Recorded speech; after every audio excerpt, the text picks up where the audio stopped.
अनमोल मोती कार्यक्रम में आपका स्वागत है। ओम शांति। आज से 85 वर्ष पूर्व वर्ष 1937 में ब्रह्मा बाबा, जो उस समय एक प्रसिद्ध जौहरी थे, जिनका जवाहरात का कारोबार उस समय के राजाओं महाराजों के साथ चलता था, वे भगत थे और बीच बीच में वाराणसी में समय निकाल कर जाया करते थे भक्ति करने। तो उन्हें 1937 में एक दिव्य साक्षात्कार हुआ, जिसमें परमात्मा शिव ने उनको दिखाया कि कैसे कुछ सितारे आकाश से धरती पर आते हैं और धरती से टच करते ही उनमें से कोई राजकुमार बन जाते हैं, कोई राजकुमारी बन जाते हैं, और वो भी देवी देवताओं के रूप में। इसके साथ साथ उनको एक महाभारी महाविनाश का भी साक्षात्कार हुआ, जो बहुत भयभीत करने वाला था। उसमें उन्होंने देखा कि किस प्रकार से प्राकृतिक आपदाएं आ रही हैं, उथल पुथल हो रही है, धरती का विनाश हो रहा है, महाविनाश हो रहा है, परमाणु शस्त्र चल रहे हैं।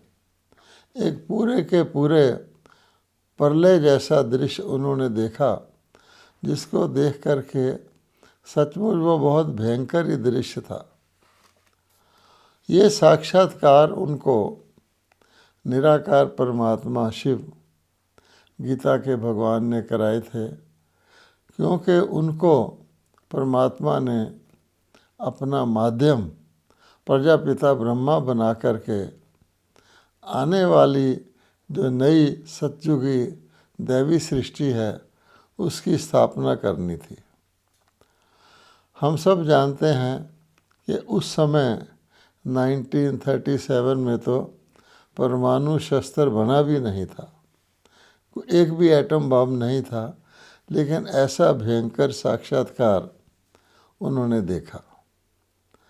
अब तब से लेकर अब तक 85 ईयर्स तक सारे विश्व के लाखों परिवारों में, अलग जितने भी विश्व के महाद्वीप हैं, वहाँ पर सारे भारत के भिन्न भिन्न प्रांतों में लाखों परिवारों को ये संदेश प्रजापिता ब्रह्मा द्वारा स्थापित ब्रह्मा कुमारी ईश्वरी विश्वविद्यालय दे रहा है कि वही विश्व परिवर्तन का समय आ गया है।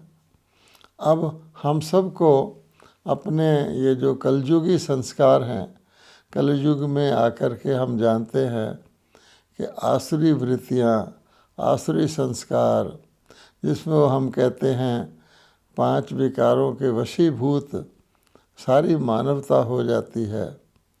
काम, क्रोध, लोभ, मोह, अहंकार, ये जो दुख देने वाले कारण हैं, इन सब का बोलबाला हो जाता है, अति हो जाती है। और ऐसे समय ही जैसे कि गीता के भगवान ने 5000 साल पहले प्रॉमिस किया था कि मैं सत्य धर्म की स्थापना अच्छी तरह से करके जा रहा हूँ, लेकिन एक दिन ऐसा आएगा उन्हें धर्म की अति ग्लानि हो जाएगी। पापाचार, दुराचार, अत्याचार, भ्रष्टाचार सब बढ़ जाएगा। मैं फिर आकर के अधर्म का विनाश और सत्य धर्म की पुनः स्थापना करूँगा। तो वह कार्य परमात्मा ने आज से 85 वर्ष पहले शुरू किया, और विश्व की अनेक आत्माओं ने, जिन्होंने भी इस ईश्वरी संदेश को सुना, और साकार में आए हुए ब्रह्मा के शरीर रूपी रथ में पधारे हुए निराकार परमात्मा को गुप्त वेश में पहचाना। उन्होंने अपने जीवन को परिवर्तन करना शुरू किया, क्योंकि मनुष्यों का जीवन जब परिवर्तित होता है तो साथ साथ सारे विश्व के अंदर परिवर्तन आता है। मनुष्य जब श्रेष्ठ सोचते हैं, श्रेष्ठ कर्म करते हैं, श्रेष्ठ आचरण करते हैं तो उसका प्रभाव प्रकृति के तत्वों पर भी पड़ता है। वो तत्व भी जो तमोप्रधान बन जाते हैं, जिसमें तमोगुण आ जाता है, और जितने भी व्यक्ति होते हैं जो पावन से पतित बन चुके होते हैं, उनको परमात्मा इन विकारों से मुक्त करा करके, गीता ज्ञान दे करके, राजयोग सिखा करके, योग बल से जीवन में दिव्य गुणों की धारणा करवा करके, अवगुणों को समाप्त करवा करके योग बल से परमात्मा जो हैं वो परिवर्तन करते हैं। तो ये परिवर्तन का कार्य पिछले 85 वर्षों से चल रहा है। आज तो जो कुछ उस वक़्त ब्रह्मा बाबा के द्वारा परमात्मा शिव ने महावाक्य उच्चारे थे, आज तो आम जन समुदाय को, जनता को, आम जनता को, न केवल सारे भारत के बल्कि सारे विश्व के मनुष्य आत्माओं को चिन्ह स्पष्ट दिखाई देने लग गए हैं। धर्मग्लानि के चिन्ह भी दिखाई देने लग रहे हैं। प्राकृतिक प्रकोप भी बहुत बढ़ गए हैं और साथ साथ परमाणु शस्त्र भी इतनी संख्या में, इतने भयंकर परमाणु शस्त्र तैयार हो गए हैं। यूँ ही वो प्रयोग में आएंगे तो जिसको हम महाभारत के विनाशकारी युद्ध, विश्व युद्ध के रूप में जानते हैं, सुनते आए हैं, पढ़ते आए हैं, वो प्रैक्टिकल विश्व के अंदर हो जाएगा। अब प्रश्न ये पैदा होता है कि ये सारे आसार तो स्पष्ट दिखाई दे रहे हैं, लेकिन शास्त्रों में सारे सृष्टि के एक कल्प की आयु लाखों वर्ष लिख दी गई है। ब्रह्मा के दिन की और ब्रह्मा की रात की आयु ही बहुत लंबी चौड़ी शास्त्र में कर दी गई है। और जिस कारण से एक तरफ अगर मनुष्य शास्त्रों को पढ़ें तो कलयुग को अभी 40,000 वर्ष और चलना है। आज जो स्थिति देख रहे हैं उसको देखकर, जो धर्मग्लानि देख रहे हैं, जो जनसंख्या में वृद्धि देख रहे हैं, जो प्राकृतिक आपदाएं देख रहे हैं, जो हवा पानी का प्रदूषण हम देख रहे हैं, और जैसे हम देख रहे हैं कि दुनिया के अंदर गरीब लोगों की संख्या दिनों दिन बढ़ती जा रही है, रोग शोक अकाल मृत्यु बढ़ते जा रहे हैं, उससे तो ऐसा नहीं लगता कि जो शास्त्र में लिखा गया है कि कलयुग अभी बच्चा है, अभी तो इसको 40,000 वर्ष और चलना है, वो सत्य हो सकता है। बल्कि जो स्पष्ट दिखाई दे रहा है कि धर्मग्लानि के सारे चिन्ह जो हैं, काम विकार की वृद्धि, नारियों के साथ दुर्व्यवहार, दुराचार, पापाचार, जो आज प्रत्यक्ष रूप में हम सारे समाज में देख रहे हैं, जिसके कारण से नारी जो जननी है, जो माता स्वरूप है, वो आज इतनी भयभीत है अपने सम्मान, अपनी इज्जत की सुरक्षा के लिए कि वो बहुत ही डरी हुई है। हम सब रोज़ इन चीज़ों के समाचार सुनते रहते हैं। समाचार तो थोड़े आते हैं, इससे भी अति अधिक दुख दर्द नारियों का देखने में आता है। हर एरिया में, हर मोहल्ले में ऐसा पाया जाता है कि नारी का अपमान, उसके सम्मान का अपमान, उसकी इज्जत आबरू पर आघात लगातार हो रहा है। तो ऐसी स्थिति में स्वार्थ पैदा होता है कि अगर कोई व्यक्ति ये जान भी ले और देख भी ले, उसके मन में आ भी जाए कि अब वही विनाश का समय, महाभारत का समय, कलयुग के अंत का समय, दुष्कृत करने वालों के विनाश का समय आ चुका है। पर व्यक्ति आज ये सोचता है, हम क्या कर सकते हैं, हम क्या इसे रोक सकते हैं, कोई ऐसा तरीका भी है जिससे हम इस आने वाले महाभारी संकट को रोक सकते हैं। तो मनुष्य निराश हो जाते हैं, वो सोचते हैं कि हम कर ही क्या सकते हैं।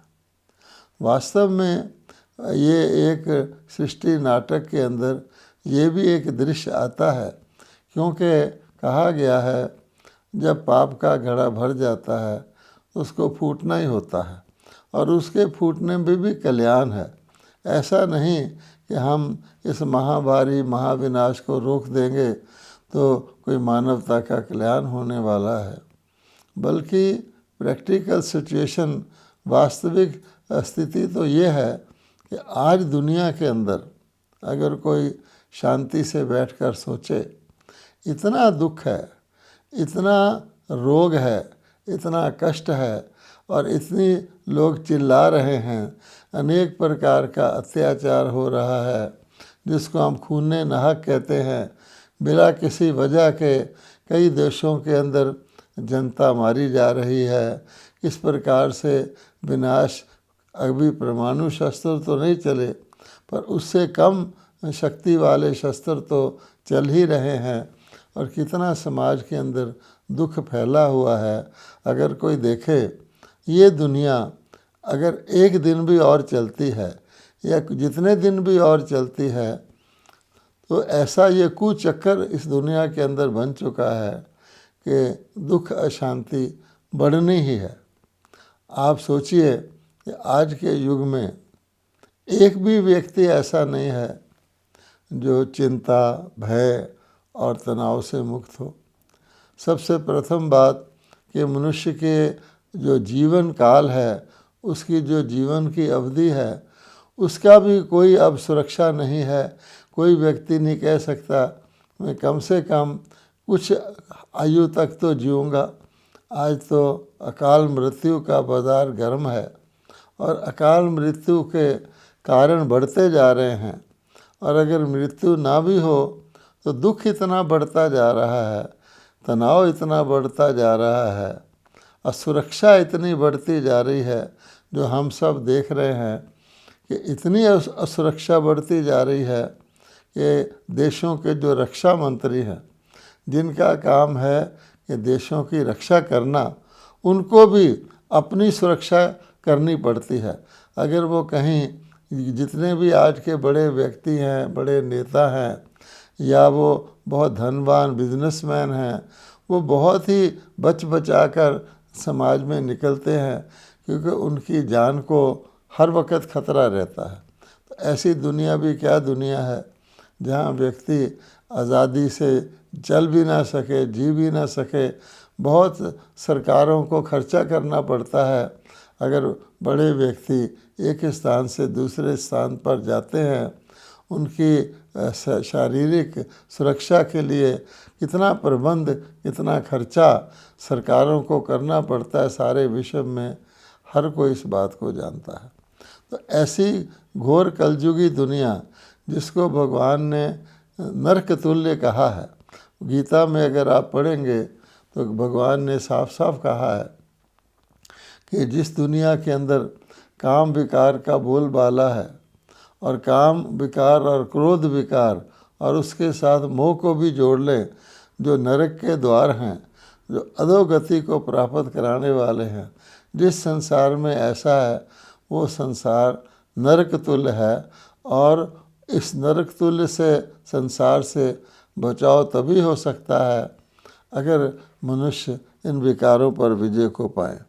तो इसलिए प्रश्न यही फिर आ जाता है उठ करके कि क्या हम इस विनाश को रोक सकते हैं?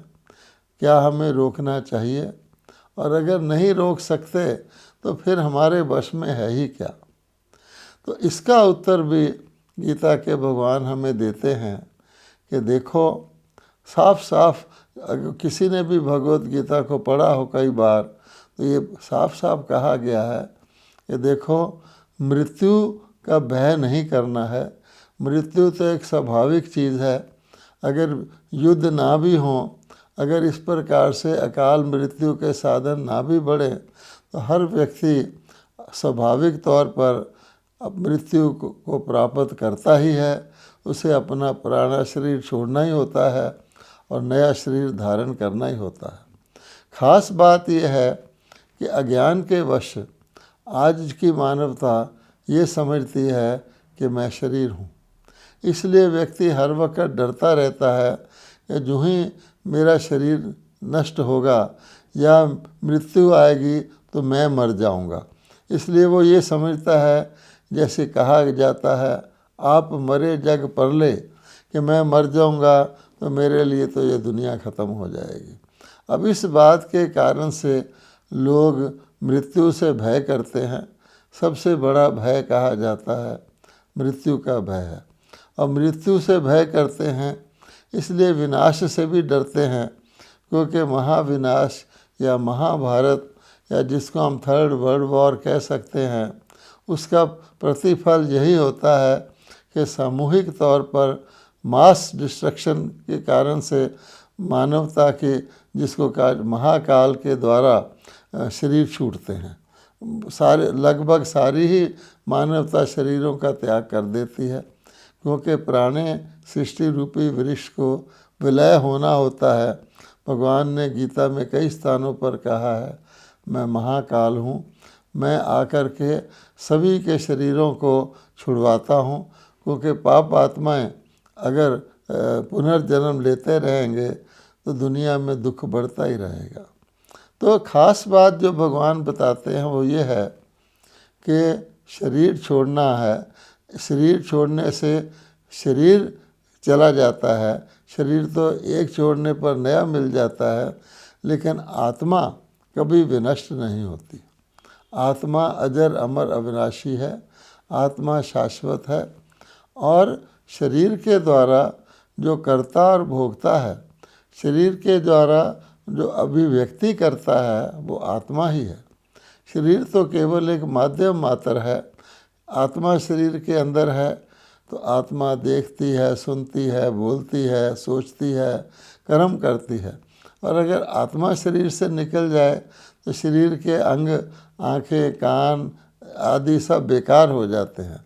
इसलिए भगवान हमको एक बहुत बड़ी आथत देते हैं, एक बहुत बड़ी स्टेबिलिटी, एक स्थायी अपने अस्तित्व का ज्ञान कराते हैं, बोध कराते हैं कि तुम आत्मा हो और तुम शाश्वत हो, तुम कभी मरते नहीं हो।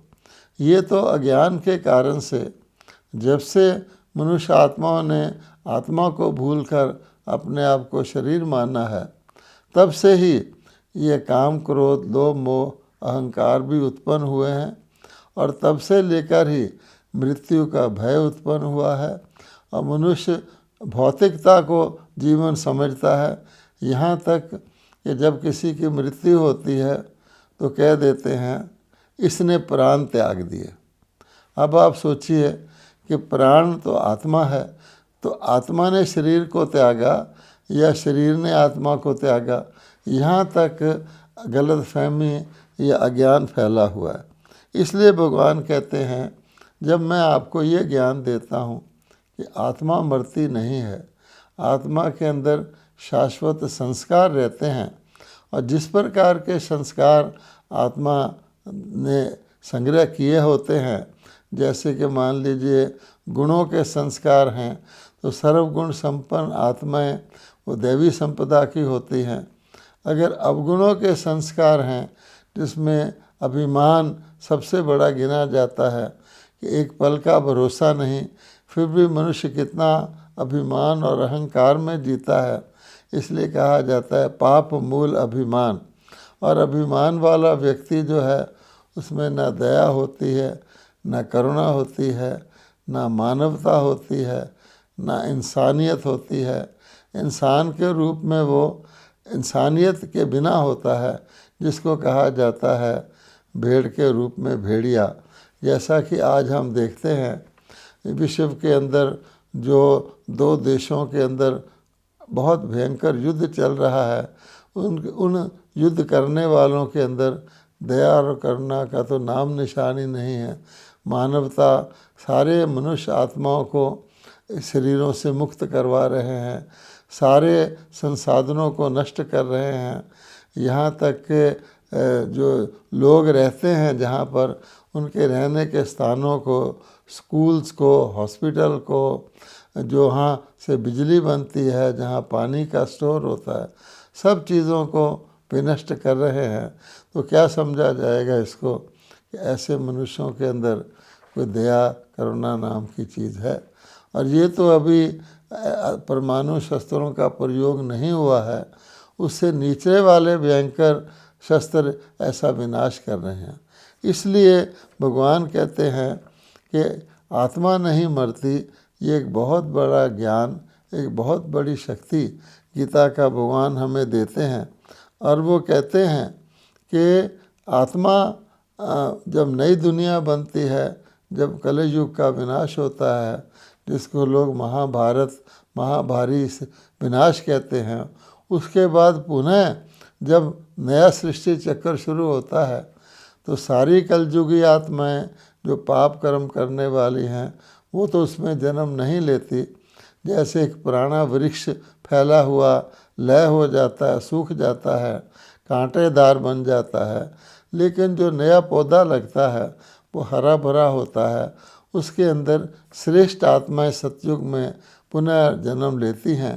इसलिए भगवान कहते हैं ये सारा ज्ञान तुमको मैं इसीलिए देता हूँ कि तुम श्रेष्ठ आत्मा बनो और श्रेष्ठ कर्म करो, ताकि तुम आने वाले शरीर तो तुम्हारा वैसे भी छूटना ही है। कलयुगी दुनिया में शरीर में रहने का तो कोई फ़ायदा ही नहीं है। इससे बेहद के अपने मन में वैराग वृत्ति धारण करो और ये समझ लो कि कलयुग का अंत होना भी कल्याणकारी है, कि इससे सारी मानवता के दुखों और अशांति का अंत होगा। काम, क्रोध, लोभ, मोह, अहंकार जिनके अंदर प्रवेश कर चुके हैं, ऐसी दुष्कर्मी आत्माओं जो है शरीरों से छूटेंगी और फिर वे पुनः सतयुग में नहीं आ सकेंगी। भगवान कहते हैं मैं महाकाल रूप से विनाश करवा के उनको पुनः प्योरीफाई करके, उनको सजा देकर, दुखों से मुक्त शरीरों से छुड़ाकर परम धाम में ले जाता हूँ। ऐसा सभी धर्मों वाले मानते हैं, जिसको कई अपनी अपनी भाषा में, किसी ने डे ऑफ जजमेंट कहा है, किसी ने रोज़े हशर कहा है, भारतवासियों ने भी धर्मराजपुरी कहा है। तो ये सारा कार्य इस समय चल रहा है। इसलिए इस ज्ञान के होने से अब ये विश्व का महापरिवर्तन होने वाला है। ये पुरानी दुनिया चलने वाली नहीं है। पुरानी दुनिया के जो रस्म रिवाज हैं, ये तौर तरीके हैं, जो हमने बहुत ट्राई करके देख लिए, हर प्रकार के हमने साधन करके देख लिए, हर प्रकार की विधियां अपना कर देख ली, लेकिन पुरानी दुनिया और पुरानी तो होती ही जा रही है। जब कोई चीज़ पुरानी होती है उसका और पुराना होना तो स्वाभाविक है। एक व्यक्ति जब वृद्ध होना शुरू होता है तो लाख यत्न कर ले, उसकी वृद्ध अवस्था तो बढ़नी होती है। ये ज्ञान भगवान देते हैं। इसलिए भगवत गीता में आप देखेंगे कहा गया है कि जो कुछ करते आए हो, वेद से, अध्ययन से, दान से, पुण्य से, क्रियाओं से, तप से, इत्यादि से कोई मेरी प्राप्ति नहीं होती और ना तुम दुखों से छूट सकते हो। ये तुम करते आए हो। धीरे धीरे तुमने अपने शास्त्र भी बढ़ा लिए हैं, तुमने अनेक प्रकार की विधियां भी बढ़ा ली हैं, भक्ति के कई तरीके अपना लिए हैं, विस्तार है बहुत सारा, जप तप दान पुण्य, गुरु करना, शास्त्र पढ़ना इत्यादि। लेकिन ये दुनिया तो नीचे ही जाती है। इसलिए भगवान कहते हैं मैं तुमको जो पूर्व ज्ञान देता हूँ कि अब ये कलयुग जाने वाला है और सतयुग आने वाला है, इसके लिए भगवान कहते हैं तुम्हें इस समय क्या करना है, जिसको सार में भगवान ने गीता में कहा है मन मना भव, कि मन को मेरे में लगाओगे, अपने को आत्मा समझ करके अपने मन को परमात्मा के साथ जोड़ोगे, तो जो तुम्हारे पिछले विकर्म हैं, पिछले पाप हैं, जिनके आधार पर तुम आगे भी पाप करते हो, वो भस्म होंगे। अर्थात मैं तुम्हारे पिछले पापों से तुम्हें छुड़ाऊंगा। और साथ साथ ये भी कहा गया है सर्वधर्मान परित्यज, कि जिन चीज़ों को तुम अपना धर्म कर्म मानते आए हो, अपनी ड्यूटी मानते आए हो, वास्तव में वो धर्म नहीं है, मर्यादाओं का तुमने उल्लंघन किया हुआ है। मर्यादाओं का पालन ही धर्म है, लेकिन आज तो सारी मर्यादाएं टूट चुकी हैं। इसलिए तुम सर्वधर्मान परित्यज, जिसको तुम अपना धर्म कर्म मानते रहे हो, उसको छोड़ करके एक मेरी शरण में आओ, स्वयं को आत्मा समझो, मुझ परमात्मा के साथ बुद्धि योग लगाओ। तो जो ईश्वरी ज्ञान मैं दे रहा हूँ कि आत्मा शाश्वत है, सृष्टि नाटक शाश्वत है, कलयुग के बाद सतयुग आता है, बीच में महाविनाश तो होता है लेकिन महाप्रलय नहीं होता। ये जो सत्य ज्ञान भगवान देते हैं, क्योंकि शास्त्र में तो लिख दिया गया कि भगवान ने द्वापर युग के अंत में आकर गीता सुनाई थी, उसके बाद सोचिए क्या हुआ, द्वापर युग के बाद तो कलयुग आता है, तो भगवान आएंगे, गीता सुनाएंगे, तो उसके बाद कलयुग आएगा या सतयुग आएगा। तो ये ज्ञान भी भगवान देते हैं कि शास्त्र लिखने वाले ने एक त्रुटि कर दी है, और ये त्रुटि भी सृष्टि नाटक के अंदर जैसे कि बनी हुई है, उसने जानबूझकर नहीं की है, ऐसा सृष्टि नाटक के अंदर निहित है। एक प्रकार से ये भी एक चीज़ होनी ही है। इसलिए भगवान कहते हैं उसने लिख दिया कि द्वापर युग के अंत में भगवान आए और उसके बाद महाविनाश हुआ, महाभारत का युद्ध हुआ, लेकिन द्वापर के बाद तो कलयुग आता है और जितने धर्म चले होते हैं और आगे बढ़ते जाते हैं, उनके अंदर शाखाएं उपशाखाएं निकलती आती हैं। तो ये ज्ञान भगवान देते हैं। इसलिए कहते हैं कि इस वक्त हमको क्या करना है, ये सारी बात को जानने के बाद कि अब कलयुग जाने वाला है, अब सतयुग आने वाला है, हमको ये सोचना है कि मैं आत्मा सतयुग में कैसे आ सकता हूँ। उसकी सीधी बात यह है कि मुझे अब जिसको कहा जाता है विकार, काम क्रोध लोभ मोह अहंकार, उसका त्याग करना है। उसके लिए मुझे कलयुग से बेहद की वैराग वृत्ति रखनी है। लोग कलयुग में घर छोड़कर संन्यास कर लेते हैं, वो हद की वैराग वृत्ति है, क्योंकि सारा कलयुग ही एक तो दुखदायी है, दूसरा अंत होने वाला है। तो जिस चीज़ के अंत का हमें पहले पता है, उसके साथ मोह रखना तो एक पर अक्लमंदी तो नहीं है। इसलिए भगवान कहते हैं अपने आप को योगी बनाओ, योगी जीवन बनाओ, मेरे साथ योग लगाओ और तुम जो है पवित्र बनो, तो आत्मा पवित्र बनेगी, तो उसमें शुद्धता आएगी, उससे एक विकार निकलेंगे, दैवी गुणों की धारणा होगी। तो फिर विनाश के बाद जो नई सतयुगी दुनिया है, उसमें आप एक बारी देवी देवता के रूप में आ जाओगे, जिसको गीता में नर से नारायण पद की प्राप्ति कहा गया है। तो फिर तुम सतयुग से लेकर आगे 2 युग तक देवी देवताओं के युग में जन्म लोगे, क्योंकि पुनः काम विकार की उत्पत्ति तो द्वापर युग में रजोगुण से होती है। तो संपूर्ण निर्विकारी पवित्र सुख शांति संपन्न जीवन तुम व्यतीत करोगे, जिसको ही सद्गति और जीवन मुक्ति कहा गया है। ओम शांति।